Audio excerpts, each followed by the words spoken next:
પછી લઈશું.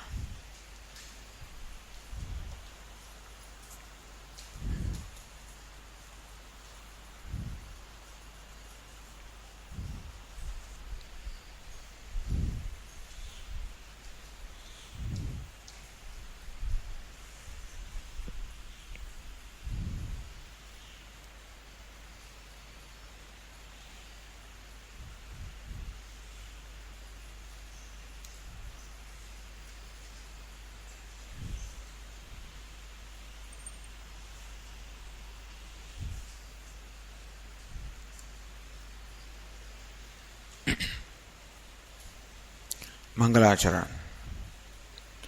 ઓમ સહનાવવતુ સહનૌ ભુનક્તુ સહ વીર્યંકરવાવહૈ તેજસ્વિનાવધીતમસ્તુ મા વિદ્વિષાવહૈ. ઓમ શાંતિ શાંતિ શાંતિ. ઓમ પૂર્ણમદઃ પૂર્ણમિદં પૂર્ણાત પૂર્ણમુદચ્યતે પૂર્ણસ્ય પૂર્ણમાદાય પૂર્ણમેવાવશિષ્યતે. ઓમ શાંતિ શાંતિ શાંતિ. વિશ્વં દર્પણ દૃશ્યમાન નગરી તુલ્યં નિજાંતર્ગતં પશ્યન્નાત્મનિ માયયા બહિર્ભૂત ભૂતં યથા નિદ્રયા યસ્સાક્ષાત્ કુરુતે પ્રબોધ સમયે સ્વાત્માનમેવાદ્વયં તસ્મૈ શ્રી ગુરુમૂર્તયે નમઃ. ઇદં શ્રી દક્ષિણામૂર્તયે. વાગીશાયસ્ય વદને લક્ષ્મીર્યસ્ય ચ વક્ષસી યસ્યાસ્તિ હૃદયે સંવિદ तं નૃસિંહમહં ભજે. ઓમ નમઃ પરમહંસાસ્વાદિત ચરણકમલચિન્મકરન્દાય ભક્તજનમાનસનિવાસાય શ્રીરામ વિશ્વસર્ગવિસર્ગાદિ નવલક્ષણલક્ષિતં શ્રીકૃષ્ણાખ્યં પરં ધામ જગદ્ધામ નમામતં. સચ્ચિદાનંદરૂપાય વિશ્વોત્પત્યાદિહેતવે તાપત્રય વિનાશાય શ્રીકૃષ્ણાય વયં નમઃ. યં પ્રવ્રજन्तमनुपेतमपेतकृत्यं द्वैपायनो विरहकातर आजुहाव. पुत्रेति तन्मयतया तरवोऽभिनेदुः तं सर्वभूतहृदयं मुनिमानतोऽस्मि. संसारसागरे मग्नं दीनं मां करुणानिधे कर्ममोहगृहीताङ्गं मामुद्धर भवार्णवात् श्रीमद्भागवताख्योऽयं प्रत्यक्षः कृष्ण एव हि स्वीकृतोऽसि मया नाथ मुक्त्यर्थं भवसागरे मनोरथो मदीयोऽयं सफलः सर्वथा त्वया नैव कर्तव्यः दासोऽहं तव केशव शुकरूपप्रबोधज्ञ सर्वशास्त्रविशारद एतत्कथाप्रकाशेन मदज्ञानं विनाशय जन्माद्यस्य यतोऽन्वयादितरतः चार्थेष्वभिज्ञस्वराट् तेने ब्रह्मरुदाय आदिकवये मुह्यन्ति यत्सूरयः तेजो वारिमृदां यथा विनिमयो यत्र त्रिसर्गो मृषा धाम्ना स्वेन सदा निरस्तकुहकं सत्यं परं धीमहि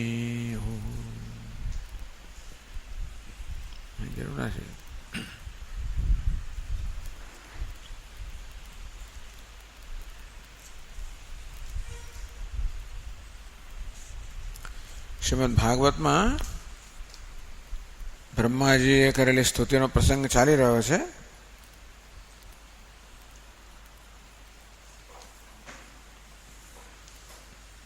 સમુદ્ર મંથનનો પ્રસંગ છે શ્રીમદ ભાગવતમાં. અને બધા દેવતાઓ અત્યંત શ્રીહીન વીર્યહીન થઈ ગયા છે. દુર્વાસા ઋષિનો શાપ લાગ્યો, ઇન્દ્રને શાપ આપ્યો કે તું શ્રીહીન બની જા, વીર્યહીન બની જા. બધા દેવતાઓ નિસ્તેજ થઈ ગયા છે. અસુરો અત્યંત પ્રબળ બની ગયા છે અને કોઈ માર્ગ ન જડે માટે બધા દેવતાઓ બ્રહ્માજી પાસે ગયા છે. અને બધા દેવતાઓને બ્રહ્માજી પછી વૈકુંઠમાં ભગવાન નારાયણ પાસે ગયા છે અને ત્યાં બ્રહ્માજી ભગવાનની સ્તુતિ કરે છે. એ પ્રસંગ છે. તો 468 પાના પર આ સ્તુતિનો પ્રારંભ થાય છે. બ્રહ્માજી બહુ સુંદર વેદાંતિક સ્તુતિ કરે છે. અવિક્રિયમ સત્યમનંતમાદ્યમ ગુહાશયમ નિષ્કલમપ્રતર્ક્યમ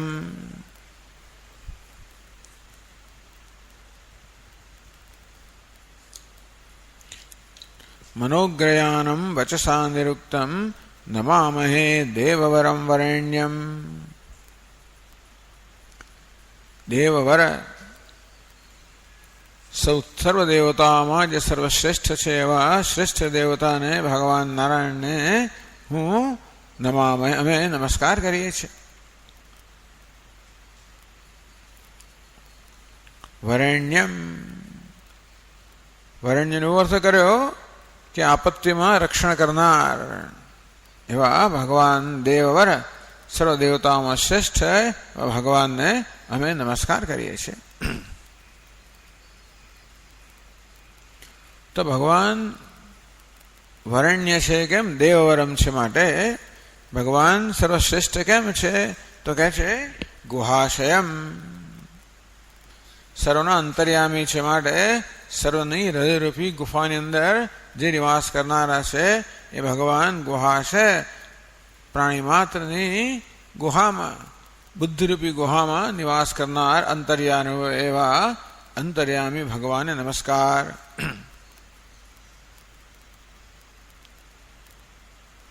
તો પ્રશ્ન થયો કે બધા પ્રાણીઓની હૃદયમાં રહેતા હોય, બુદ્ધિમાં રહેતા હોય, તો બુદ્ધિમાં તો સતત પરિવર્તન થઈ રહ્યું છે, તો ભગવાન પણ વિકારી? તો કે નહીં, અવિક્રિયમ, સર્વ પ્રકારના વિકારથી રહિત છે. ભગવાન કેમ સર્વ વિકારથી રહિત છે? સત્યમ, જે સત્ય છે. અને તેથી ટૂંકમાં સમગ્ર જગતનું જે વાસ્તવિક પારમાર્થિક સત્ય છે એ જ ભગવાન છે, પરમાત્મા છે. વળી કેવા છે? આદ્યમ, આદૌભવમ, સૌથી પહેલા છે, બધાનું કારણ છે, સર્વનું ઉપાદાન કારણ છે. જે બધા ઘડાઓના સંદર્ભમાં આપણે કહીએ કે માટી કેવી છે? આદ્ય છે. કોઈ પણ ઘડાની ઉત્પત્તિ ન થઈ ત્યારે પણ માટી હતી. માટી કેવી છે? ઉપાદાન કારણ. ભગવાન પણ કેવા છે? ઉપાદાન કારણ છે.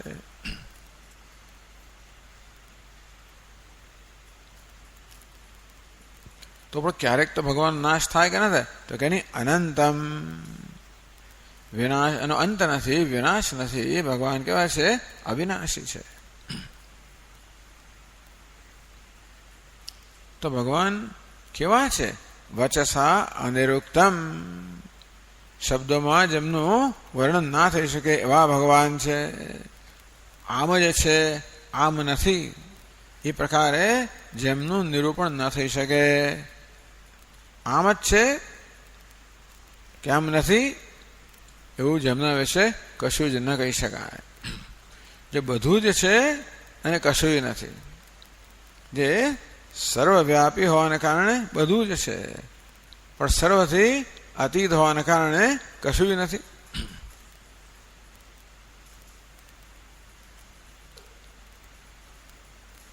મનોગ્રયાનમ, તો મન અગ્ર, મનની પણ આગળ અગ્રે રહેનારા.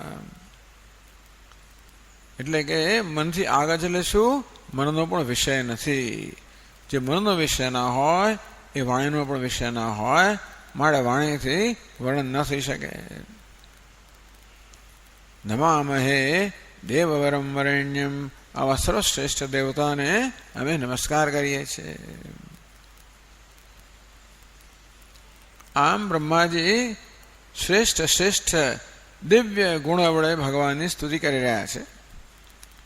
વિપશ્ચિતમ પ્રાણમનોધ્યાત્માનમ, પ્રાણ, મન, બુદ્ધિ, આત્મા એટલે કે દેહ કે અહંકાર કે જીવ, આ બધાને કહેવાય વિપશ્ચિતમ. આ બધાના સાક્ષાત્કાર કરનાર છે, આ બધાને પ્રકાશિત કરનાર છે, બધાના દ્રષ્ટા છે.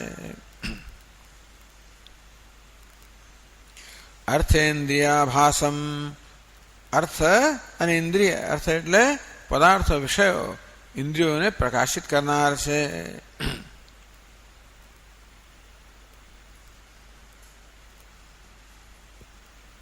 અવ્રણમ, કોઈ વ્રણ નથી, કોઈ ઘા નથી, ભગવાનને શરીર નથી, માટે ભગવાન છે અશરીરી.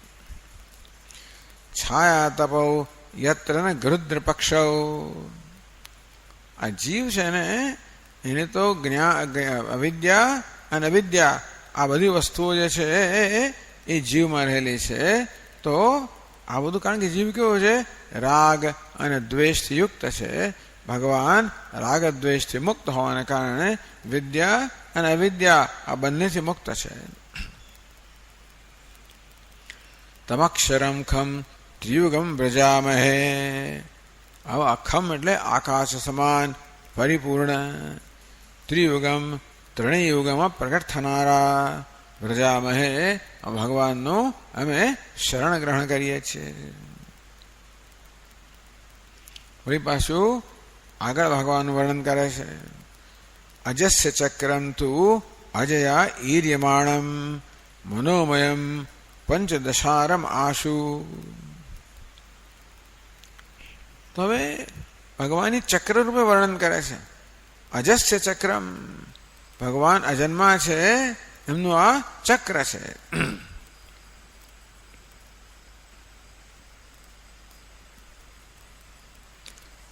ચક્ર સતત ચાલી રહ્યું છે. આ ભગવાનના ચક્રમાં જે ભિન્ન ભિન્ન અવયવો છે એનું વર્ણન કરે છે. અજયા ઈર્યમાણમ, અજા એટલે માયા, જે માયા વડે સતત પ્રેરિત છે. મનોમયમ, મન જેમાં પ્રધાન છે. પંચદશ આરમ, 15 અરાઓ છે. 5 જ્ઞાનેન્દ્રિયો, 5 કર્મેન્દ્રિયો, 5 પ્રાણ, એમાંયને આ ચક્રમાં 15 અરાઓ છે. ત્રિનાભી, આ 3 ગુણો છે એની નાભી છે. વિદ્યુચ્ચલમ, વીજળી સમાન ચંચળ છે. અષ્ટનેમી, આ પ્રકૃતિ આ છે અષ્ટધા પ્રકૃતિ. પંચમહાભૂત મન બુદ્ધિ અહંકાર બનેલી અષ્ટધા પ્રકૃતિ એની નેમી સમાન છે. એ લક્ષમ આહુ તમ ઋતમ પ્રપદ્યે, ભગવાન કહેવાય છે આ ચક્રના, આ સમગ્ર સંસારરૂપી ચક્રના અધિષ્ઠાન છે. એની અમે શરણ લઈએ છીએ. પછી આગળ કહ્યું, ય એકવર્ણમ તમસઃ પરમ તત અલોકમ અવ્યક્તમ અનંતપારમ આસાંચકારોપ સુપર્ણમેનમ ઉપાસતે યોગરથેન ધીરાઃ. એકવર્ણમ, એકમાત્ર જ્ઞાન સ્વરૂપ છે ભગવાન. તમસઃ પરમ તત, જે તમસથી અજ્ઞાનથી પ્રકૃતિથી પર છે. અલોકમ અદૃશ્ય, અવ્યક્તમ અવ્યક્ત, અનંતમ દેશકાળ વસ્તુ સર્વ મર્યાદાથી પર, અપારમ તો બધા પ્રકારના પરિચ્છેદથી રહિત, આસાંચકારોપ સુપર્ણમેનમ. આ ભગવાન કેવું છે એ પણ એક પક્ષી સમાન છે. તો સંસાર વૃક્ષમાં જીવ એક પક્ષી છે અને ભગવાન બીજું પક્ષી છે. દ્વા સુપર્ણા સયુજા સખાયા. મુંડકોપનિષદમાં, શ્વેતાશ્વતર ઉપનિષદમાં કહેવામાં આવ્યું કે આ વૃક્ષ પર 2 પક્ષીઓ છે સમાન ખ્યાતિ ધરાવનારા. એક જીવ પક્ષી છે, બીજું ઈશ્વર પક્ષી છે. સદા જોડાયેલા. ભગવાન ક્યારે પણ જીવનો સાથ છોડતો નથી. એટલે કહ્યું કે આ જીવ પક્ષીની એકદમ નજીક.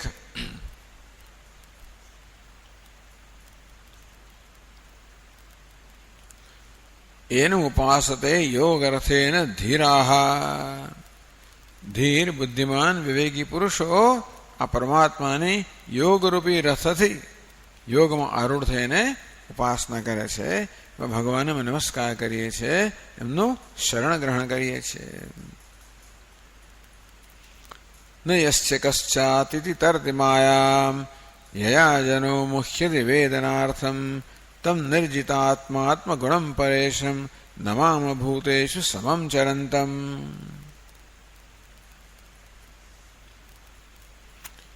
ન યસ્ય માયામ કશ્ચ અતિતિ તરતે, કોઈ પણ જેની માયાને તરવા માટે શક્તિમાન નથી, જેની માયાને કોઈ તરી શકે એમ નથી.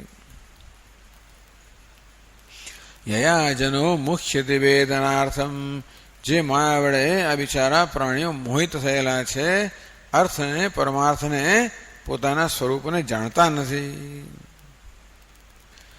તમ નિર્જિતાત્માત્મગુણમ પરેશમ, જેને આત્મગુણ, આત્માના આત્મગુણ, માયા અને માયાના ગુણો પર જેણે વિજય પ્રાપ્ત કર્યો છે, જે માયાના અને ગુણોના નિયંતા છે.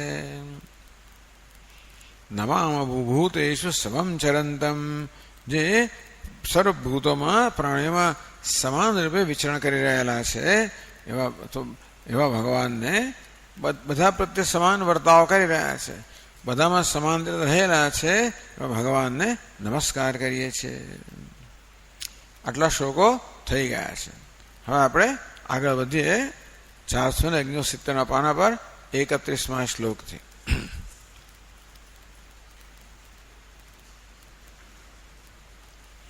અર્થમ ન વેદેતિ ઉક્તમેવ સ્પષ્ટયતિ. આગળના શ્લોકમાં કહેવામાં આવ્યું કે જેની માયાને કોઈ પાર કરી શકતો નથી, જે માયાને કારણે બધા જ મોહિત છે, મોહિત હોવાને કારણે જે કોઈ પોતાનું સ્વરૂપ પણ જાણતું નથી. કેવી આ તકલીફ છે ને જીવનની અંદર. જન્મ્યા ખરા, બધું લઈને આવ્યા, ભગવાને બધા પ્રકારની સામગ્રી આપેલી છે, અજ્ઞાન લાવીને મૂક્યું.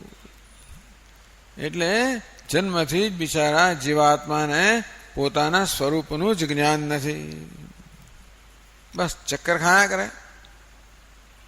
જેમ આંખે પાટા બાંધીને પેલા છોકરાઓને છૂટા મૂકી દેવામાં આવે, પછી જાઓ લાકડે લઈને પેલો ઘડો છે ને તોડો, એમ બધી બહુ મીઠાઈઓ છે, પણ બિચારાઓ આંખે પાટા બાંધેલા છે, ગોળ ગોળ ફેરવે એટલે દિશાઓની પણ એમને કોઈ વિવેક રહ્યો નથી. ચારે બાજુ દોડતા હોય બિચારો, હવામાં લાકડીઓ વીંચતા હોય, તેમ બિચારા જીવો બધા આવા અજ્ઞાની જન્મ્યા છે. તો એ વસ્તુ જે છે કે જે આ માયાને કારણે જીવો પોતાના સ્વરૂપને પણ જાણતા નથી. તદેવ સ્પષ્ટયતિ એ પછીના શ્લોકમાં સ્પષ્ટ કરે છે.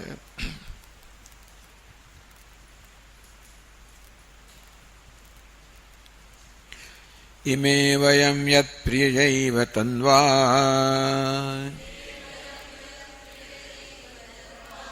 સત્વેન તન્વા સત્વેન સૃષ્ટા બહિરંતરાવિઃ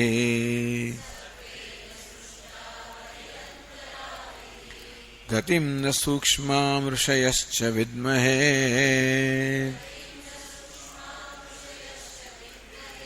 કુતો સુરાદ્યા ઇતર પ્રધાનાઃ.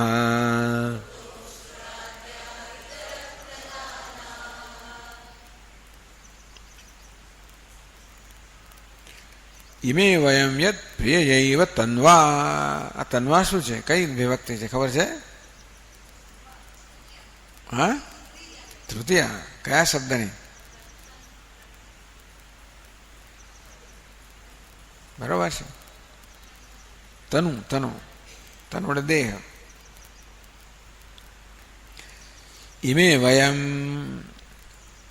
કે છે કે અમે જે ભગવાનના સત્વગુણમાંથી ઉત્પન્ન, દેવતાઓ કેવા છે? ભગવાનના સત્વગુણમાંથી ઉત્પન્ન થયેલા છે. ઇમે વયમ દેવાહ ઋષયશ્ચ, અને ઋષિઓ. બ્રહ્માજી કહે છે અમે બધા દેવતાઓ અને આ ઋષિઓ પણ ભગવાનના પ્રિય દેહમાંથી ઉત્પન્ન થયેલા છે. ભગવાનને પ્રિય શું છે? સત્વગુણ પ્રિય છે. ભગવાન નારાયણ છે એ સત્વગુણમાં આસ્થિત છે ને, તો એ જ પરમાત્મા રજોગુણનો આશ્રય લે તમને બ્રહ્મા કહેવામાં આવે, તમોગુણનો આશ્રય લે તમને રુદ્ર કહેવામાં આવે. એ સંહાર કરનારા બ્રહ્મા, સૃષ્ટિ કરનારા એ ભગવાન સત્વગુણનો આશ્રય લેવામાં આવે ત્યારે એમને વિષ્ણુ કે નારાયણ કહેવામાં આવે, જગતનું પાલન કરનારા. એટલે આ ત્રણ એમના શરીર છે, સાત્વિક, રાજસ અને તામસ. સૌથી પ્રિય કયું છે? તો કે આ સાત્વિક શરીર સૌથી પ્રિય છે.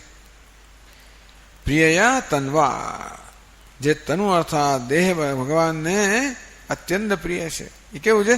સત્વેન સૃષ્ટાપી. તેથી ભગવાનને અત્યંત પ્રિય એવા સત્વગુણમાંથી અમે બધા દેવતાઓ સર્જાયેલા છે. ભગવાનના ત્રણ ગુણોમાંથી આ સમગ્ર સૃષ્ટિ બનેલી છે. તો આપણે વ્યક્તિગત સ્તર પર પણ આ પંચમહાભૂતાના સત્વગુણમાંથી આપણી જ્ઞાનેન્દ્રિયો અને અંતઃકરણ જન્મેલા છે. ઇન્દ્રિયો એટલે દેવતાઓ. રજોગુણમાંથી કર્મેન્દ્રિયો અને પ્રાણ જન્મેલા છે. તમોગુણમાંથી આ સ્થૂળ દેહ જન્મેલો છે. તો સત્વગુણ છે ભગવાનને અત્યંત પ્રિય. તો એવા સત્વેન ગુણેન સૃષ્ટા આપી. આવા અમે દેવતાઓ અને ઋષિઓ જે સત્વગુણમાંથી સર્જાયેલા છે. એટલે સત્વગુણમાંથી સર્જાયેલું હોય એ શ્રેષ્ઠ સર્જન હોય.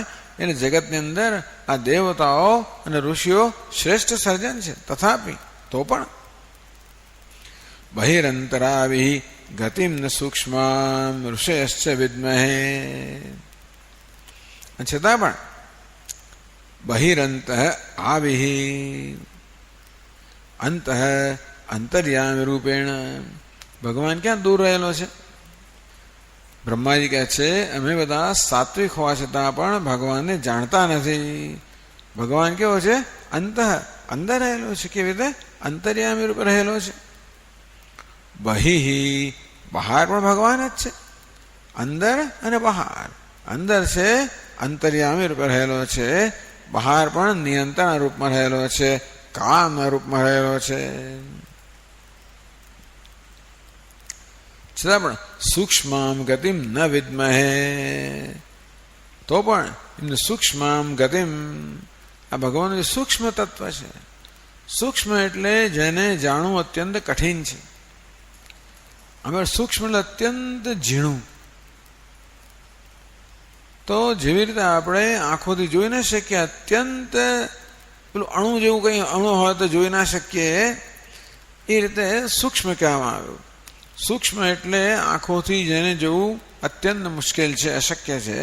અહીં સૂક્ષ્મ એટલે જેને જાણવું શક્ય ને બહુ કઠિન છે, અશક્ય નથી, કઠિન છે.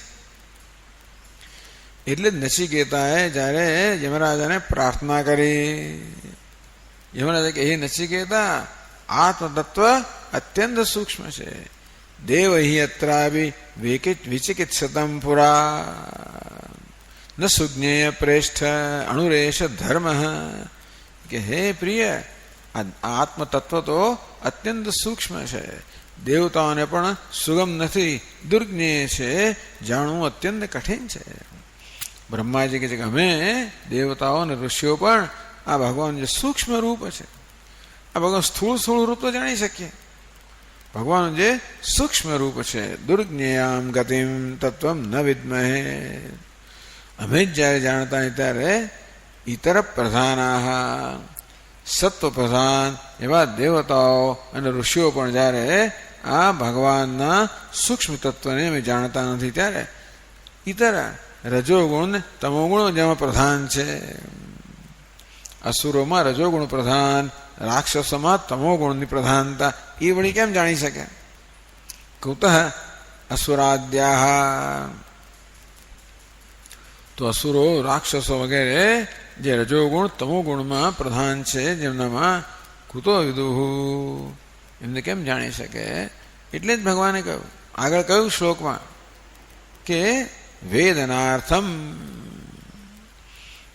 ભગવાનની માયા જ છે, જેને કારણે બધા લોકો અજ્ઞાન થશે. અમે જ્યારે સાત્વિક લોકો ન જાણી શકતા હોય ત્યારે આ અસુર અને રાક્ષસો જેમાં રજસ તમસ પ્રધાન છે, એ ભગવાનના સૂક્ષ્મ તત્વને ન જાણી શકે. એમાં કહેવાનું શું હતું? હવે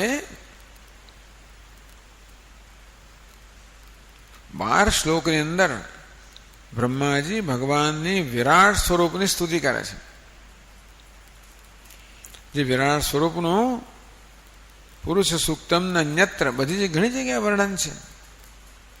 મુંડકોપનિષદમાં વર્ણન છે, બધી ઘણી જગ્યાએ વર્ણન છે ભગવાનના વિરાટ સ્વરૂપનું.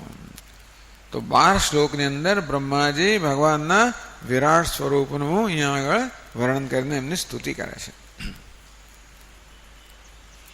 એવં વરેણ્યત્વાદ રૂપેણ સ્તુત્વા, આ પ્રકારે ભગવાન વરેણ્ય છે, આપત્તિમાં રક્ષણ કરનારા છે, એ પ્રકારે અને એ રીતે એવા પ્રકારથી ભગવાનની સ્તુતિ કરીને વૈરાજ રૂપેણ સ્તુવન, ભગવાન જે વિરાટ સ્વરૂપમાં છે એની સ્તુતિ કરતા ભગવત પ્રસાદમ પ્રાર્થયતે, ભગવાનની કૃપાની પ્રાર્થના કરે છે. તો જો 32મા શ્લોકથી શરૂ થાય છે. પાદૌ મહીયમ સ્વકૃતૈવ યસ્ય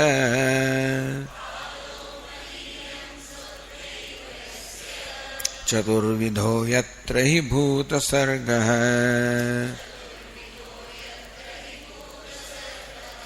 સ વૈ મહાપુરુષ આત્મતંત્રઃ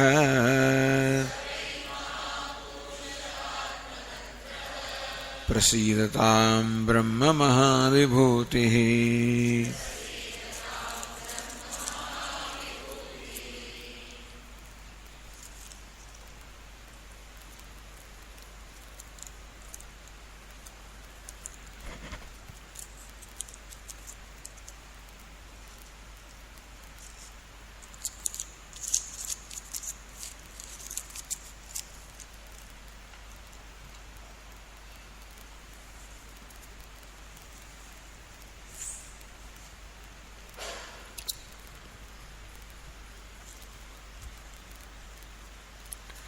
પાદૌ મહી યમ યમ મહી પાદૌ સ્વકૃતા એવ યસ્ય યમ સ્વકૃતા મહી યસ્ય પાદૌ. તો આ મહી એટલે પૃથ્વી. પૃથ્વી શું છે? ભગવાનના ચરણ છે.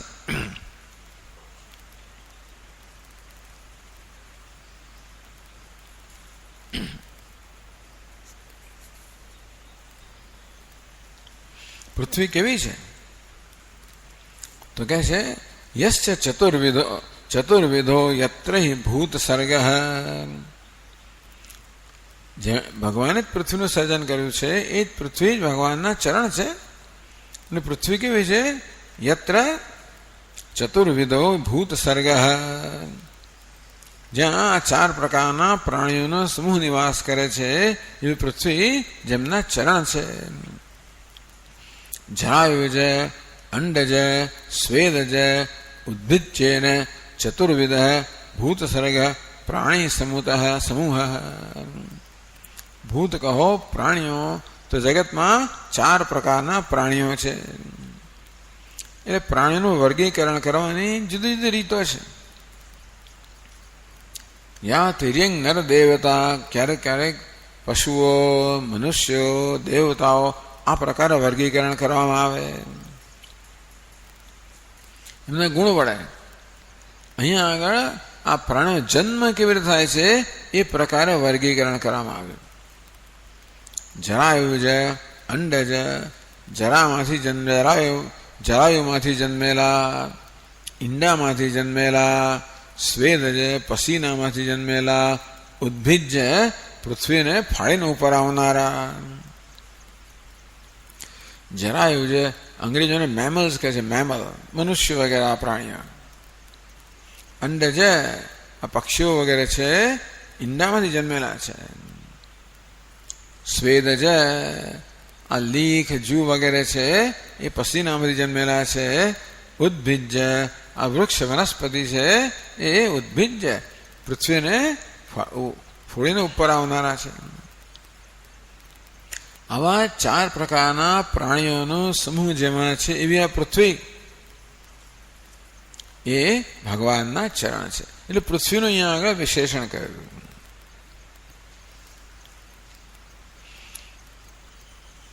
તો ભગવાનને ચરણ એવું બધું છે, ભગવાનના અવયવો છે, એમને મસ્તક છે, પછી બધા ભગવાનના અવયવોનું વર્ણન કરવામાં આવશે. તો આપણે પણ જેવા હાથ ને પગ ને માથું ને આંખ ને બધું છે તેવી રીતે ભગવાનને પણ જે હોય તો આપણે કહેવાય છે પરતંત્ર છે. એવું છે ને, હાથ પગ વગેરે હોય. હાથ ક્યારે આપણે ચાલી શકે? જ્યારે હાથના અધિષ્ઠાન દેવતા ઇન્દ્રનો અનુગ્રહ હોય ત્યારે. પગ ક્યારે ચાલી શકે? પગના અધિષ્ઠાન દેવતા વિષ્ણુનો અનુગ્રહ હોય ત્યારે. ટૂંકમાં આપણી પાસે આ બધા અંગો હોય, ઉપાંગ હોય, ઇન્દ્રિયો હોય, આ બધું હોય તો એ ત્યારે જ ચાલી શકે જ્યારે તે અધિષ્ઠાન દેવતાનો અનુગ્રહ હોય. પરતંત્ર છે આપણે. એટલે કે આ બધા અંગ અને ઇન્દ્રિયો ધરાવનાર જીવ જે હોય એ પરતંત્ર હોય. તો ભગવાન પણ આ રીતે જો હાથ ને પગ વગેરે ધરાવનારા હોય તો ભગવાનમાં પરતંત્ર છે? તો કે છે નહીં, આત્મતંત્ર સ્વતંત્ર કહો, આત્મતંત્ર કહો. કે બીજો ભગવાનના બધા ચરણ વગેરેનું વર્ણન કરવામાં આવ્યું. એટલે એમ ના માનું કે ભગવાન આવા હાથ પગ અને મસ્તકવાળી કોઈ હસ્તી છે. એ પ્રકારનું વર્ણન કરવામાં આવ્યું છે ને વડે ઉપાસનાર્થમ પાદાદિ કલ્પના ઉપાસનાર્થત્વ. ભગવાનના ચરણ છે વગેરે એ શેના વડે? ઉપાસના માટે છે. તો વૈદિક કાળમાં જ્યારે ભગવાનનું આ પ્રકારે વર્ણન કરવામાં આવ્યું, ચક્ષુ સૂર્યો અજાયત, મુખાદિન્દ્રશ્ચાગ્નિશ્ચ, પ્રાણાદ વાયુ અજાયત વગેરે. તો આ ભિન્ન ભિન્ન દેવતાઓ છે, ભગવાનના ભિન્ન ભિન્ન અંગો છે, એ પ્રકારે વર્ણન કરવામાં આવ્યું. શેના માટે? ઉપાસના વડે ધ્યાન કરવા માટે. આપણે ભગવાનનું ધ્યાન કરી શકીએ એ માટે આવી રીતે ભગવાનનું વર્ણન કરવામાં આવ્યું. એટલે ભગવાન હાથ પગ વાળો છે એવું કહેવાને બદલે એ જાણે કે હાથ પગ વાળો છે એમ કહીને આપણે માટે એનું ધ્યાન સરળ બનાવે. બાકી તો જે સર્વવ્યાપી હોય, શરીર અતીત હોય, એ ક્યારેય પણ આપણા ધ્યાનમાં આવી ના શકે. તેથી એનું ધ્યાન કરવાની અનુકૂળતા માટે ત્યારે તો જાણે કે સ્વર્ગ એમનું મસ્તક છે, પૃથ્વી ચરણ છે, સૂર્ય આંખ છે, નેત્ર છે, આ પ્રકાર વર્ણન કરવા. હવે તો આપણે સીધું આવું જ આપી દેવામાં આવે. હવે તો ઉપાસના માટે, ધ્યાન માટે, પૂજન માટે, અત્યંત સરળતા કરવા માટે આપણને ભગવાનની મૂર્તિ જ આપવામાં આવી. ખરેખર હાથ ને પગ ને બધું, એટલે આ ભગવાન નથી એવું કહેવાનો ભાવ જ નથી. ભગવાન હાથ પગ વાળા નથી એમ પણ કહેવાનો ભાવાર્થ નથી. એ પણ છે. ભગવાન નારાયણ ચતુર્ભુજ હોય, શંખ ચક્ર ગદા પદ્મધારી હોય, એ માત્ર કલ્પના છે એવું પણ નહીં, એ પણ છે. એટલે ભક્તો એ રૂપમાં એમની ઉપાસના કરે તો એ રૂપમાં પ્રગટ થાય. ये यथा माम प्रपद्यन्ते ताम तथैव भजाम्यहम. ભગવાન કે જે રીતે મારી આરાધના કરે એ પ્રકારે એમના પર અનુગ્રહ કરું છું. એટલે આ ભગવાન જ છે. આપણી સંસ્કૃતિમાં તો આ મૂર્તિ પણ ભગવાન છે. જેમાં પ્રાણ પ્રતિષ્ઠા કરવામાં આવી છે એ મૂર્તિ પણ ભગવાન છે. એટલે આપણે જ્યારે પૂજા કરતા હોય ત્યારે હું કોઈ લોખંડની પૂજા કરી રહ્યો હોઉં, ધાતુની પૂજા કરું છું, પથ્થરની પૂજા કરું છું, એવો કોઈ ભાવ નથી. આપણે હું ભગવાનની પૂજા કરું છું. ભગવાન કેવો શોભે છે, જેનો હાર કેવો સુંદર છે, મુગટ કેવો સુંદર છે, અને લાલાને શું છે, માખણ ભાવે રે, લાલાને મિશ્રી ભાવે રે. આ બધું પણ બરોબર છે, પણ ભગવાન એટલો પૂરતો જ નથી. એ પણ છેવટે તો એક રૂપ છે, વિશ્વરૂપમાં ભગવાનના દર્શન કરવા માટે. એથી પણ આગળ વધીને વિશ્વરૂપ જે અતીત છે એને આત્મરૂપે જાણવા માટે આ બધા પગથિયા છે. એટલે ભગવાન હાથ પગ મસ્તક ધરાવે છે માટે ભગવાન પણ વિનાશી છે, પરતંત્ર છે એમ ન માનવું. એ બધું હોવા છતાં ભગવાન કેવો છે, સ્વતંત્ર છે, આત્મતંત્ર. વળી એ પણ ખરું કે આ પૃથ્વી વગેરે સ્વકૃતા એવા, આ પૃથ્વી વગેરે રચના કરનાર પણ એ જ છે ને. સ્વતંત્ર બંને રીતે છે. ભગવાન છે તેથી હાથ પગ વગેરે કલ્પના છે, સાથે સાથે આ પૃથ્વી વગેરે છે એનું સર્જન કરનાર પણ એ છે. જે સર્જન કરનાર હોય એ સ્વતંત્ર હોય. આ જીવ તો સર્જન કરનાર નથી, એટલે આપણે તો શરીરથી પરતંત્ર જ છે, હાથ પગથી પરતંત્ર છે. હાથ જેટલું કરી શકે એટલું ખરું, અને પગ જેટલું કરી શકે એટલું ખરું. એથી આગળ આપણે કંઈ થાય નહીં. પગ બીજાને ચાલી ચાલીને કેટલું ચાલે, હાથ કરી કરીને કેટલું કરે. ભગવાનના કિસ્સામાં એવું નથી. આ સર્વનું સર્જન કરનાર પણ એ છે, માટે કેવા છે, સ્વતંત્ર છે, નિયંતા છે. તો ભગવાન તો પછી હાથ પગવાળા હોય, આ બધું હોય તો જળ છે શું? તો કે નહીં, બ્રહ્મ ઇતિ. બ્રહ્મ એટલે અપ્રચ્યુત રૂપ, એવું પણ અર્થ કરવામાં આવ્યો સિદ્ધ સ્વામીએ. જેમના બ્રહ્મ છે, અર્થાત જેમના સ્વરૂપમાં કોઈ પ્રકારની પ્રચ્યુતિ, જે પોતાના સ્વરૂપથી ભ્રષ્ટ થયા નથી, એનું સ્વરૂપ એવું ને એવું જ છે. એટલે ભગવાન પૃથ્વી વગેરેના રૂપમાં પ્રગટ થયા હોય નથી ને કે ભગવાન જગત બની ગયા. ભગવાન આ જગત રૂપે ભાસી રહ્યા છે, ભગવાન જગત બની નથી ગયા. ભગવાન સ્વયં કહેવાય છે પોતાના સ્વરૂપનો ત્યાગ કર્યા વગર. વેદાંત શાસ્ત્ર શું કે, ભગવાન તો વિવર્ત ઉપાદાન કારણ છે, પોતાના સ્વરૂપનો ત્યાગ કર્યા વગર જ આ જગત રૂપે ભાસી રહ્યા છે, જેમ રજ્જુ સર્પ રૂપે ભાસી રહ્યો હોય. અંતેથી ભગવાન પણ કહેવાય છે આ બ્રહ્મ છે, અચ્યુત છે, પોતાના સ્વરૂપથી ક્યારેય એ ભ્રષ્ટ થયા નથી. માટે બ્રહ્મ, માટે પરતંત્ર નથી, જળ નથી, સ્વતંત્ર છે, ચેતન છે. મહાવિભૂતિ. આવું કેમ બની શકે? પ્રશ્ન કર્યો. એક જ ભગવાન. એક બાજુ આપ કહો છો કે હાથ પગ વાળા છે, બીજી બાજુ કહો છો બ્રહ્મ છે. આવું કેવી રીતે? એક સાથે ભગવાન હાથ પગ ધરાવનારા હોય અને બ્રહ્મ પણ હોય, એ કઈ રીતે? તો કે મહાવિભૂતિ,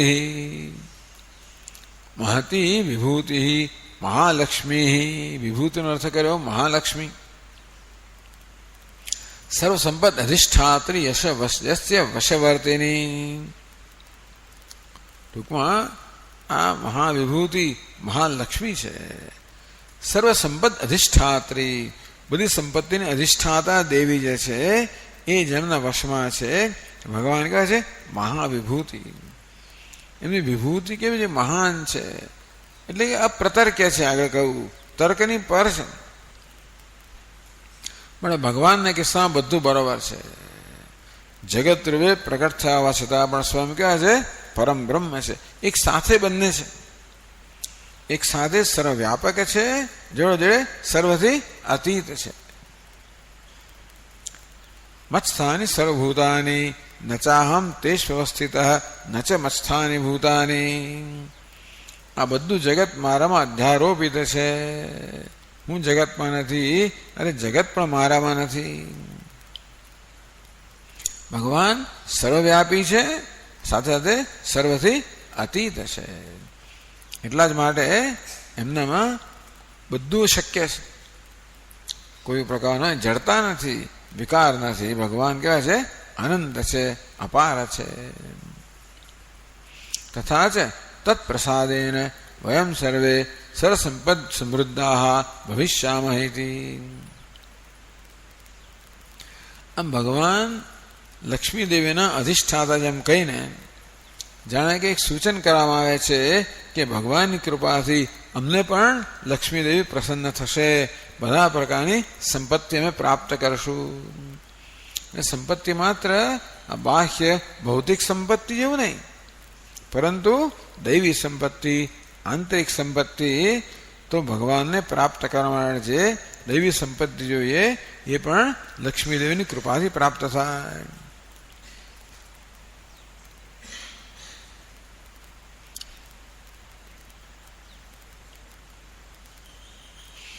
એટલે ત્યાં કહેવામાં આવ્યું યમુનાષ્ટકમાં, સ્તુતિમ તવ કરોતિ કિમ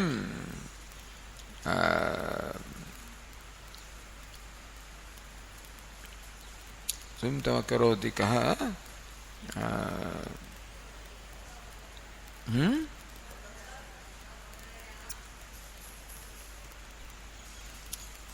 સપત્ની પ્રિય. હા તો નહીં સ્તુતિમ તવ કરોતિ કહ પદ્મજા સપત્ની પ્રિય, જે લક્ષ્મીજીની સપત્ની છે.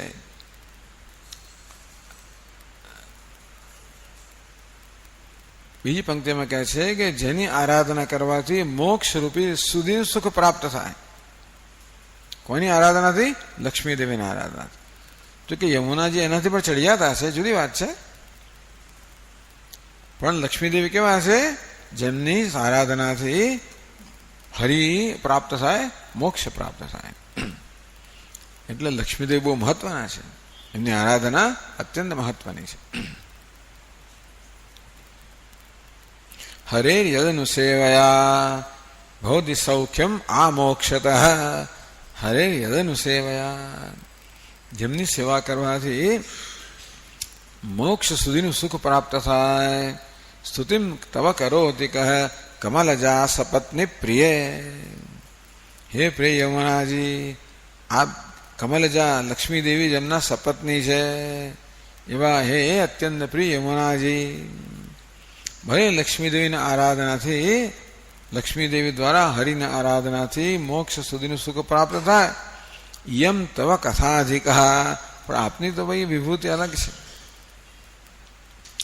એમ કહે તો થોડું લક્ષ્મીદેવનો ત્યાં કચરો કરવામાં આવે છે, જોકે કારણ કે યમુનાની સ્તુતિ કરવામાં આવે છે, પણ અન્યત્ર તો લક્ષ્મીદેવીને શ્રેષ્ઠ જ ગણવામાં આવ્યા છે.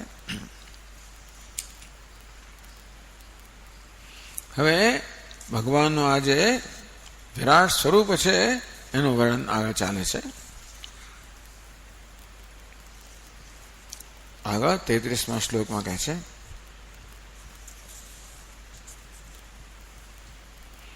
અંબસ્તુ યદ્રેત ઉદાર વીર્યમ સિદ્ધ્યન્ત જીવન્ત્યુત વર્ધમાનાઃ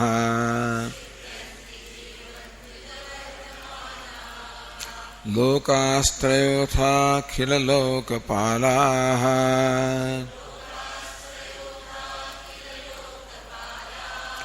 પ્રસીદતામ બ્રહ્મ મહાવિભૂતિઃ.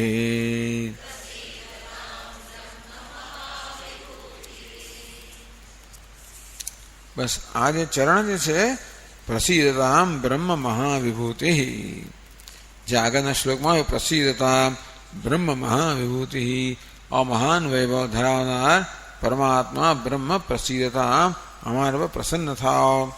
બસ એ જ ચરણ બધા 12 શ્લોકોમાં ચાલે છે. બસ હવે ભગવાનના જુદા જુદા અંગોનું અને અવયવનું વર્ણન કરવામાં આવે છે.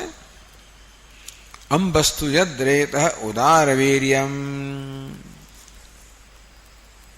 ઉદાર વીર્યમ અત્યંત શક્તિશાળી. અંબ એટલે જળ, ભગવાનનું રેતસ છે, ભગવાનનું વીર્ય છે. ટૂંકમાં એટલે આ જગતનો જન્મ જળમાંથી થાય છે. એટલે આપણને બતાવવામાં આવે ને કે ભાઈ પ્રલય કાળે પૃથ્વી જે છે એ જળથી પ્લાવિત થઈ જાય, અને એ પ્રલયકાળના જળમાં ભગવાન નારાયણ એમના શેષનાગ શૈશૈયા પર વિરાજમાન હોય. એ પ્રલયનું જળ કહો એટલે કે કારણભૂત કહો, જગતનું કારણ. પૃથ્વીની ઉત્પત્તિ જળમાંથી થાય ને, જળ શું છે? કારણ છે. પૃથ્વીનો જન્મ જળમાંથી થયો, બધાનો જન્મ જળમાંથી થાય છે, રેતસમાંથી થાય છે, વીર્યમાંથી થાય છે. આ જળ છે ભગવાનનું વીર્ય છે. ઉદાર વીર્યમ, અત્યંત શક્તિશાળી જે વીર્ય ધરાવનારો જળ છે એ ભગવાનનું વીર્ય છે.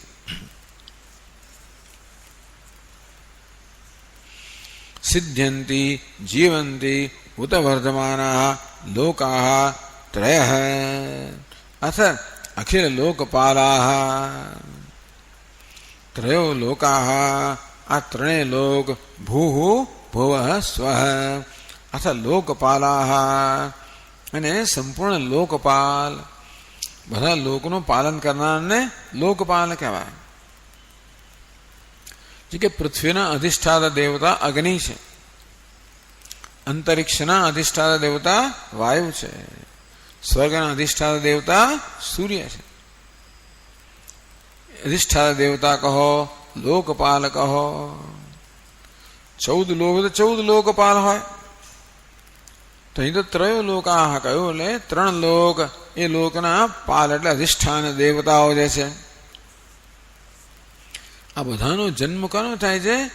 આ ભગવાનના વીર્યમાંથી થાય છે, જેમાં જળમાંથી વીર્યમાંથી સર્વલોક અને લોકપાલનો જન્મ થાય છે.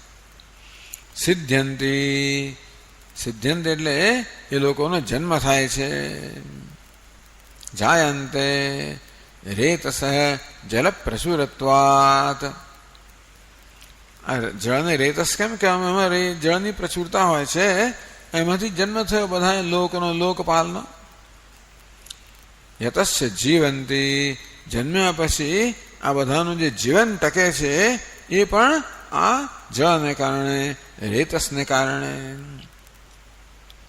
વર્ધમાનાઃ, અને જે બધા વૃદ્ધિ પામે છે એ પણ જેને કારણે.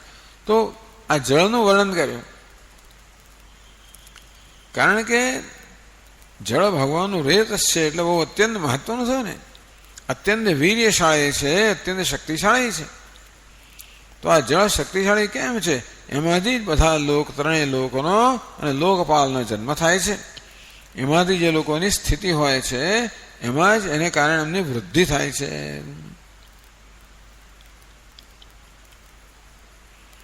તો બધા એનો એટલે જળમાં છે ને આપ્યાયની શક્તિ છે. દરેક મહાભૂતમાં એક એક શક્તિ હોય. તો અગ્નિમાં તેજસ્વીની શક્તિ હોય, પૃથ્વીમાં ધારણી શક્તિ હોય, જળમાં આપ્યાયની શક્તિ. પૃથ્વી બધાને ધારણ કરે છે, ધારણી શક્તિ. જળ બધાને તૃપ્ત કરે છે, જળ બધાને તૃપ્ત કરે માટે આપ્યાયની શક્તિ. એટલા માટે વર્ધમાન આ બધા પ્રાણીઓમાં પણ વૃદ્ધિ જે થાય છે એ જળને કારણે જે ભગવાનનું રેતસ છે. આવું ઉદાર વીર્ય, આ મહાશક્તિયુક્ત જળ જે છે એ જેનું વીર્ય છે એવા ભગવાન. પ્રસિદ્ધતામ બ્રહ્મ મહાવિભૂતિ, બ્રહ્મ પરમાત્મા મહાન વિભૂતિ ધરાવનાર આ પરમાત્મા અમારા પર પ્રસન્ન થાઓ.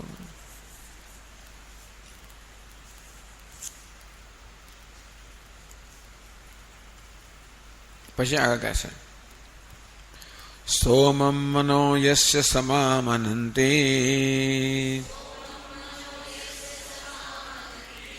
દિવૌકસામ વૈ જલમંધ આયુઃ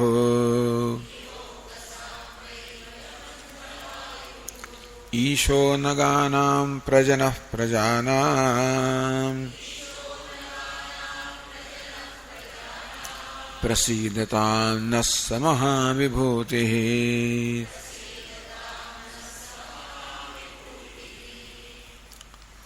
સોમમ મનો યસ્ય સમામનંતી,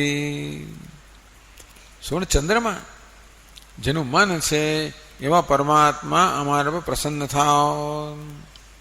ચંદ્રમા મનસો જાત, એવું કહ્યું કે ચંદ્રમાનો જન્મ થયો વિરાટ પુરુષના મનમાંથી. આ ચંદ્ર છે એ વિરાટ પુરુષનું મન છે, સમષ્ટિ મન છે. એટલે ચંદ્રને મનનો કારક દેવતા કહેવામાં આવે છે જ્યોતિષની અંદર પણ. અને ચંદ્રની પ્રધાન દશાનામાં હોય. ચંદ્રનો સ્વભાવ કેવો છે? વૃદ્ધિ અને ક્ષય થયા જ કરે, ક્યારે પણ એ સતત એવું ને એવું સતત બદલાયા કરતો હોય. જેનું મન પણ આ પ્રકારનું ચંચળ હોય. મન કેવું છે? મન ચંચળ જ હોય છે ને, વૃદ્ધિ ક્ષય થયા જ કરતા હોય છે. ચંદ્રમા છે એ મનના અધિષ્ઠાન દેવતા ભગવાનનું મન છે, વિરાટ પુરુષનું મન છે. મનો વિશે સમામનંતી કોણ? વેદાહ,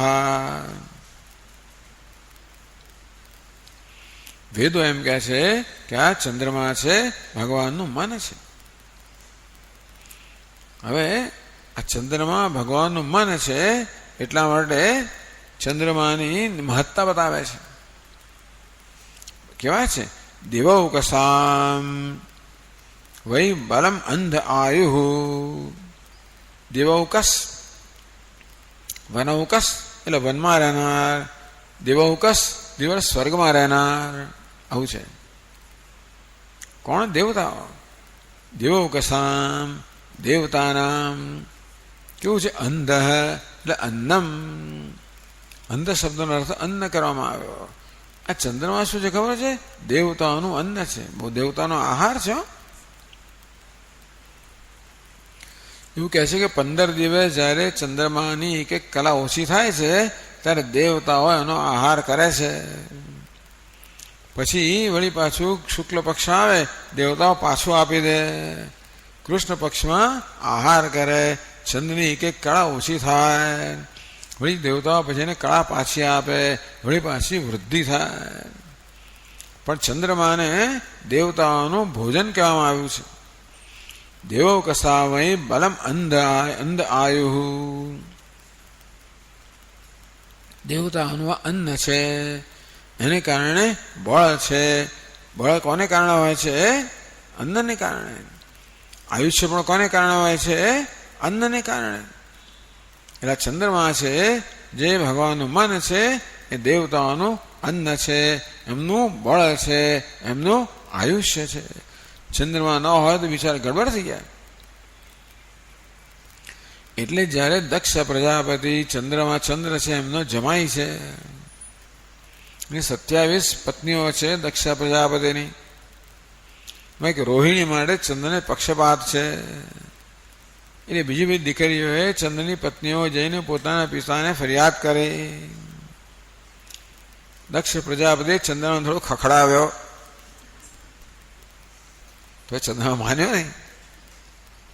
છેવટે દક્ષ પ્રજાપતિએ શાપ આપ્યો કે જા તું ક્ષીણ થઈ જા. ચંદ્રમાં ક્ષીણ થવા માંડ્યો. ચંદ્રમાં ક્ષીણ થવા માંડે એટલે શું? આ બધી વનસ્પતિ વગેરે તો એમાં ચંદ્રમાને કારણે જ વનસ્પતિ વગેરે છે. પ્રાણી માત્ર દેવતાઓનો પણ આહાર છે, પ્રાણીનો પણ આહાર છે. આખું જગત બિચારું ભૂખ્યું થવા માંડ્યું, ક્ષીણ થવા માંડ્યું. એટલે બધા ગયા બ્રહ્માજી પાસે વિનંતી કરી. ત્યારે કહ્યું કે ભાઈ કહો ચંદ્રમાને કે ભગવાન શિવજીની આરાધના કરે. એ પ્રકારે સોમનાથમાં આરાધના થઈ. પણ બલમંદ આયુ ઈશો નગાનામ. ચંદ્રમાં કેવો છે? નગાનામ ઈશ ન ગચ્છંતી નગાહ. જે લોકો ચલન કરતા નથી નગ કહેવામાં આવે. પહાડને પણ નગ કહેવામાં આવે, તેમ વૃક્ષોને પણ નગ કહેવામાં આવ્યું. નગાનામ ઈશ, જે વૃક્ષોનો ઈશ રાજા છે. અમૃત રશ્મિભિ પોષકત્વાત. ચંદ્રમા શું કરે છે? પોતાને અમૃત સમાન કિરણો વરસાવીને આ વનસ્પતિનું પોષણ કરે છે. વનસ્પતિ પૃથ્વી પર છે ને, ચંદ્રમાં અમૃતની વર્ષા કરે છે અને આ બધી વનસ્પતિનું પોષણ કરે છે. અને માટે ચંદ્રમાને આ બધા વૃક્ષોનો વનસ્પતિનો રાજા કહેવામાં આવ્યો. અને અમૃત એટલે ચંદ્રમાં અમૃત વર્ષા એટલા માટે દેવતાઓનું અન્ન છે, દેવતાઓનું બળ છે, દેવતાઓનું આયુષ્ય છે. અને તેવી રીતે આ બધા વૃક્ષો વનસ્પતિ છે એમનો ચંદ્રમાં રાજા છે. પ્રજન પ્રજાનામ. પ્રજાનામપી પ્રજન ઉત્પાદક. અને એ રીતે આ પ્રજાઓનો ઉત્પાદક હોવાને કારણે પ્રજન પ્રજાનામ. કારણ કે બધી પ્રજાનો છેવટે ઉત્પત્તિ તો અન્નમાંથી જ થાય છે ને. અન્નાદ્યવ ખલ વિમાની ભૂતાની જાયંતે જાતાની જીવંતી. અન્નમાંથી બધા પ્રાણીઓ જન્મે, અન્નમાં જ એમની સ્થિતિ હોય, અન્નમાં જ લય થઈ જાય. એ અન્ન માટે તો ચંદ્રમા જવાબદાર છે. અને માટે ચંદ્રમા પણ છે એ ખરેખર બધી પ્રજાનો ઉત્પાદક કહી શકાય. પ્રસિદ્ધતામ બ્રહ્મ મહાવિભૂતિ. ઓ બ્રહ્મ, ઓ પરમાત્મા, મહાન વિભૂતિ ધરાવનાર પરમાત્મા, અમારા પર પ્રસન્ન થાઓ.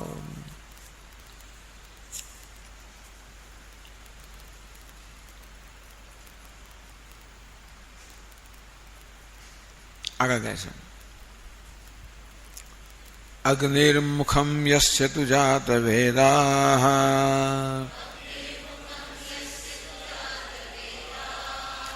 જાતઃ ક્રિયાકાંડ નિમિત્ત જન્મા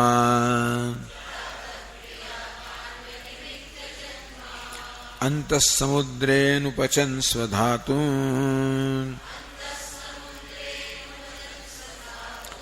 પ્રસીદતામ ન સમભા વિભૂતિઃ.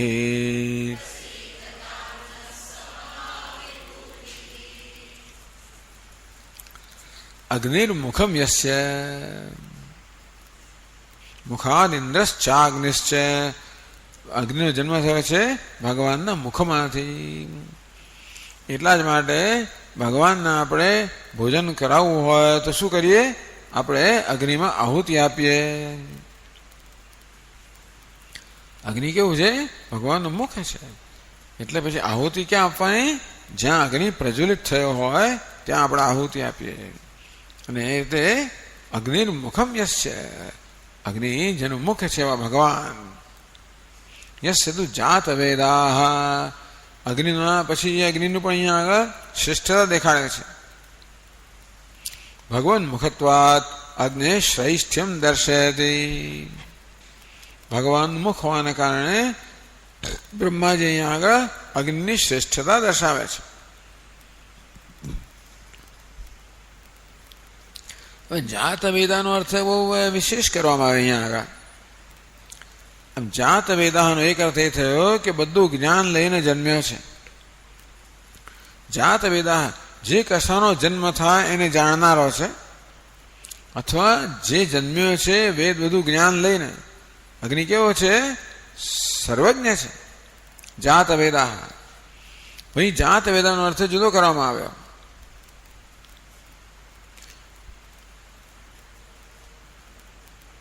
જાતમ સ્વસ્મિન નિહિતમ ચરુપુરોડાશાદિકમ ઇન્દ્રાદિભ્ય વેદયતિ પ્રાપયતિ તથાયતિ.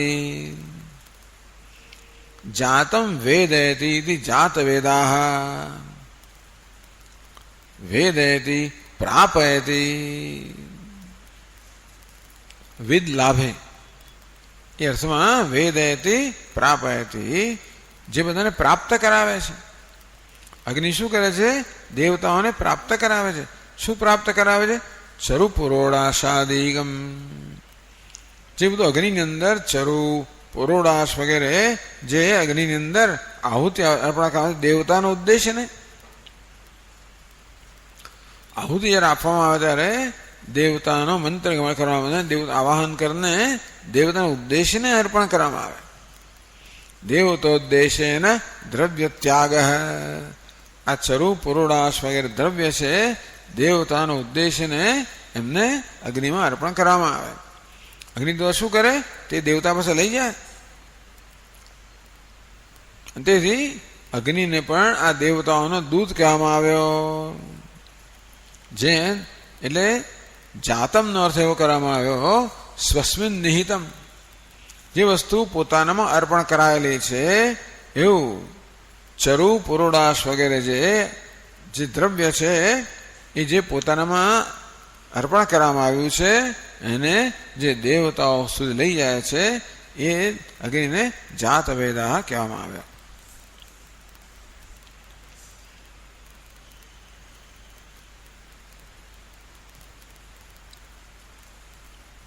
વળી કેવો છે? ક્રિયાકાંડ નિમિત્ત જન્મ. અગ્નિનો જન્મ છે ને થયો છે ક્રિયાકાંડ માટે. ક્રિયાકાંડ નિમિત્તમ યજ્ઞાદિ ક્રિયાકલાત્મક વેદ પૂર્વભાગાર્થ અનુષ્ઠાન નિમિત્તમ જન્મ યસ્ય સહ. આ વેદનો પૂર્વ ભાગ એટલે કર્મકાંડ, વેદનો ઉત્તર ભાગ એટલે જ્ઞાનકાંડ ઉપનિષદ, વેદનો પૂર્વ ભાગ એટલે કર્મકાંડ. યજ્ઞાદિ કલાપાત્મક કર્મકાંડ, જેમાં આ યજ્ઞ વગેરે ક્રિયાકલાપનું વર્ણન છે, સમાવેશ છે. તો એવા યજ્ઞ વગેરે ક્રિયાઓ માટે જનો જન્મ થયો છે.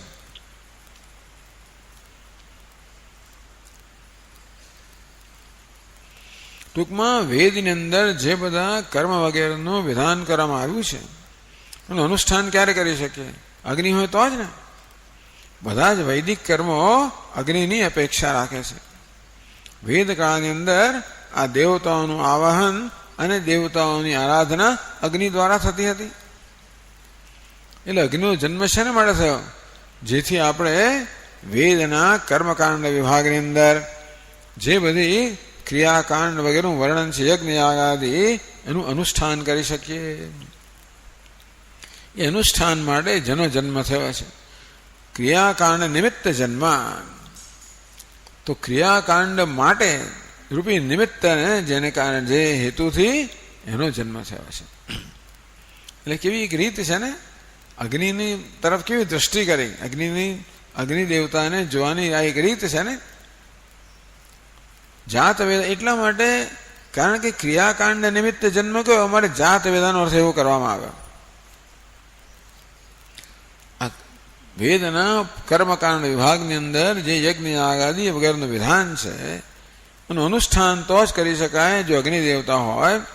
તે યજ્ઞ યાગાદિ વગેરેના અનુષ્ઠાનના નિમિત્તથી હેતુથી જેનો જન્મ થયો એવા અગ્નિ દેવતા કહેવાય છે જાત વેદા. પોતાનામાં જે દ્રવ્યને અર્પણ કરવામાં આવ્યું હોય એ દેવતાઓને પહોંચાડનારા છે. એટલે આ સંદર્ભમાં જાત વેદાનો આ પ્રકારનો અર્થ કરવામાં આવ્યો.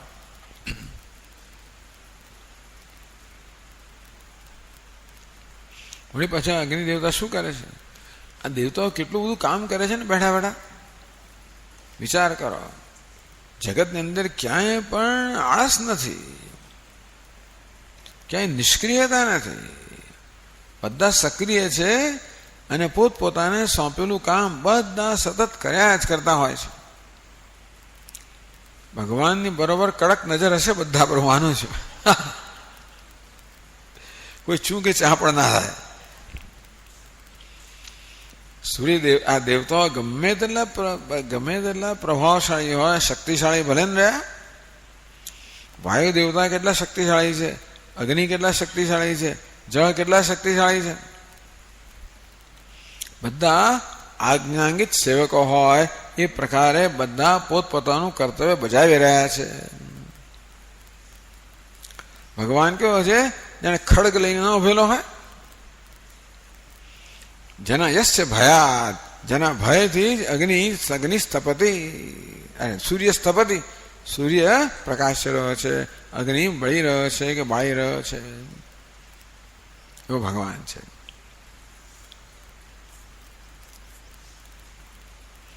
તો ચાલો, તો અગ્નિ દેવતા આ બધું કામ તો કરે છે, ઉપરાંત બીજું શું કામ કરે છે? અંત સમુદ્રે અનુપચન, સતત અનુપચન, સતત પચાવી રહ્યો છે. કે અંત સમુદ્રે એનો અર્થ ઉદર કરવામાં આવ્યો, સમુદ્રનો અર્થ ઉદર કરવામાં આવ્યો.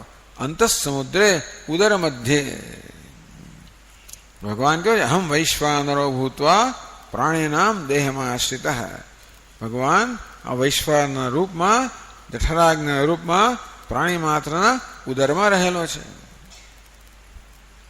એ જઠરાગ્નિ ત્યાં બેઠા હોય. પચામ્યન્નમ ચતુર્વિધમ, 4 પ્રકારનો અન્ન જે આહાર કરવામાં આવે છે એ બધાને હું પચાવું છું.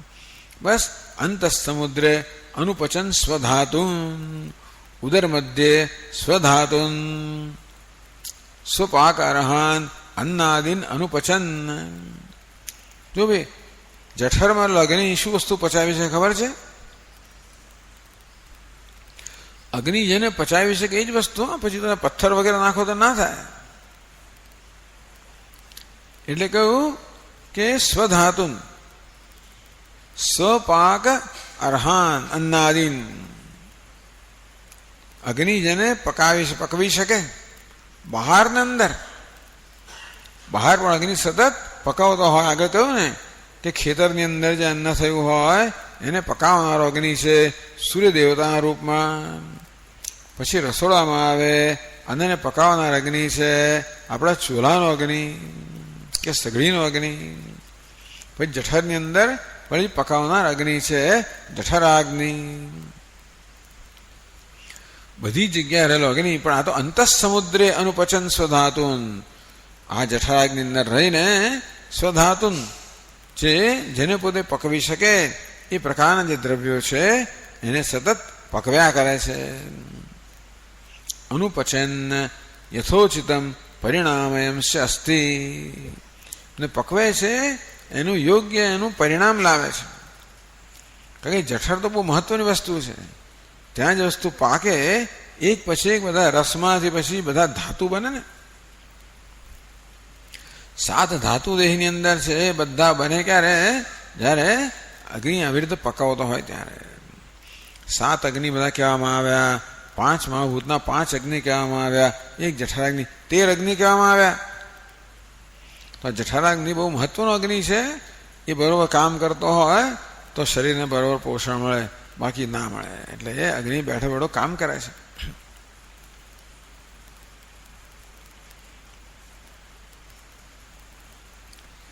અનેન જાઠ રૂપેણ સર્વ પ્રાણી જીવન હેતુત્વમ દર્શિતમ.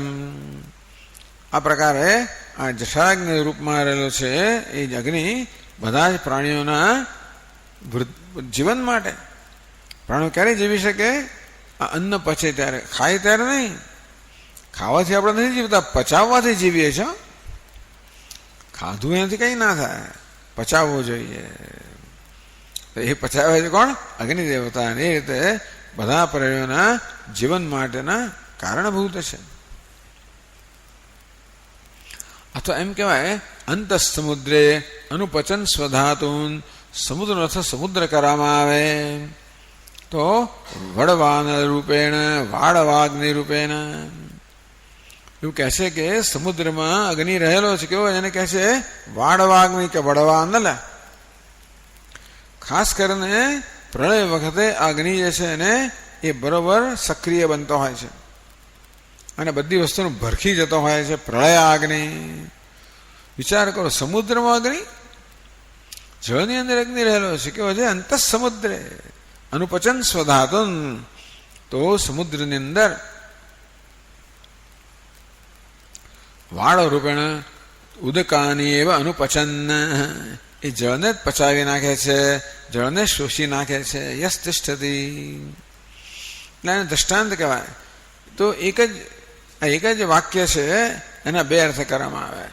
જેવી રીતે સમુદ્રના પેટાળામાં રહેલો અગ્નિ એ જળને જ પચાવી નાખે છે, તેવી રીતે પ્રાણી માત્રના જઠરમાં રહેલો અગ્નિ આ બધા જ જે પાચન યોગ્ય જે દ્રવ્યો હોય એને પકાવે છે. અને એ રીતે પ્રાણીઓના જીવન માટે કારણભૂત છે.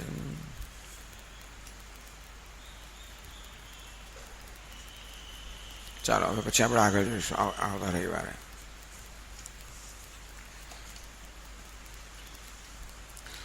ઓમ પૂર્ણમદ પૂર્ણમિદં પૂર્ણાત પૂર્ણમુદચ્યતે પૂર્ણસ્ય પૂર્ણમાદાય પૂર્ણમેવાવશિષ્યતે. ઓમ શાંતિ શાંતિ શાંતિ. સચ્ચિદાનંદરૂપાય વિશ્વોત્પત્યાદિહેતવે તાપત્રવિનાશાય શ્રીકૃષ્ણાય વયં નમઃ. જન્માદ્યસ્ય યતોન્વયાદિતરતઃ ચાર્થેષ્વभिज्ञस्वराट् બ્રહ્મહૃદાય આદિકવયે મુહ્યન્તિ યત્સૂરયઃ. તેજો વારિમૃદા યથા વિનિમયો यत्र त्रिसर्गो मृषा धाम्ना स्वेन सदा निरस्तकुहकं सत्यं परं धीमहि. ओम शांति शांति शांति. हरि ओम. श्री गुरुभ्यो नमः. हरि ओम.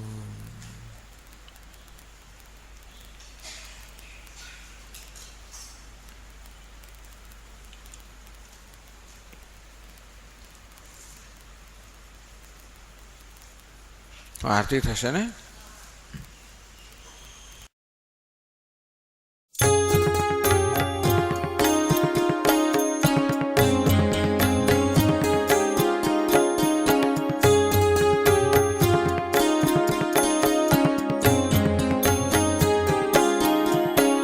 मनोबुद्ध्यहंकार चित्तानि नाहं न च श्रोत्रजिह्वे न च घ्राणनेत्रे न च व्योमभूमिर्न तेजो न वायुः. चिदानन्दरूपः शिवोऽहं शिवोऽहं. चिदानन्दरूपः शिवोऽहं शिवोऽहम्.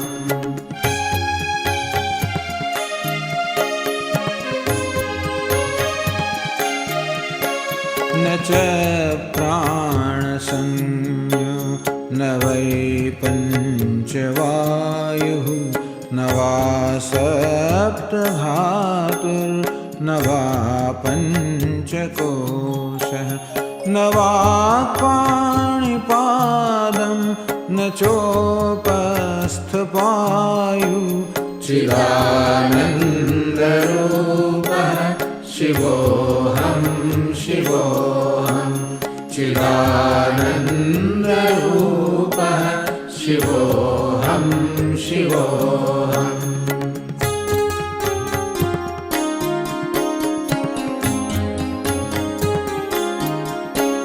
न मे द्वेषरागौ न मे लोभमोहौ मदो नैव मे नैव मात्सर्यभावः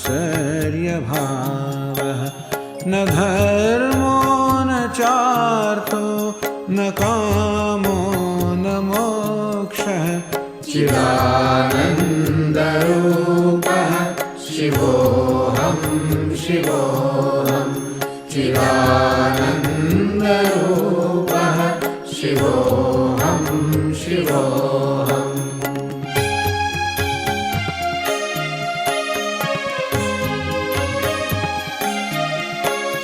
न पुण्यं न पापं न सौख्यं न दुःखं न मन्त्रो न तीर्थं न वेदा न यज्ञः अहं भोजनं नैव भोज्यं न भोक्ता चिदानन्दरूपः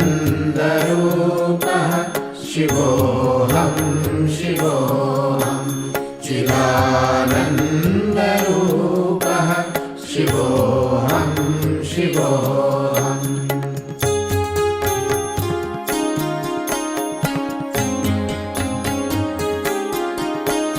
न मे मृत्युशङ्का न मे जातिभेदः पिता नैव मे नैव माता न जन्म न बन्धुर्न मित्रं गुरुर्नैव शिष्यः चिदानन्दरूपः शिवोऽहं शिवोऽहं चिदानन्दरूपः शिवोऽहं शिवोऽहम्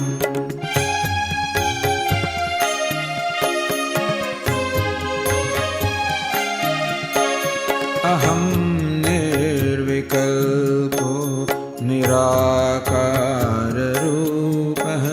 विभुर्व्याप्य सर्वत्र सर्वेन्द्रियाणां सदा मे समत्वं न मुक्तिर्न बन्धः चिदानन्दरूपः शिवोऽहं शिवोऽहं चिदानन्दरूपः शिवोऽहं शिवोऽहं शिवोऽहं शिवोऽहं शिवोऽहं शिवोऽहं शिवोऽहं शिवोऽहम्